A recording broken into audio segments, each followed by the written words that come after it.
সালামু আলাইকুম।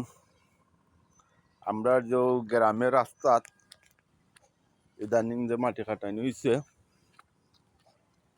আমি এটা তুলে ধরাম, আপনারা সকলে দেখবা কি পরিমাণে মাটি পড়ছে আর কি পরিমাণে রাস্তা হয়েছে।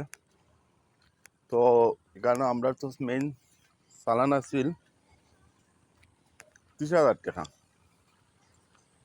বড় ভাই দিছিলা তাহলে হয়েছ চান দিছিলা 30,000 টাকা। ও 30,000 টাকা দিয়ে মাটি ফেলানি হয়েছে।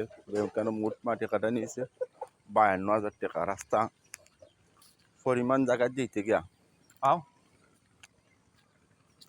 52,000 টাকা। এখানে আমরা আরো বাকি রয়ে গেছে 22,000 টাকার মতন। তো আমরা যে গ্রামের মুরব্বী আছেন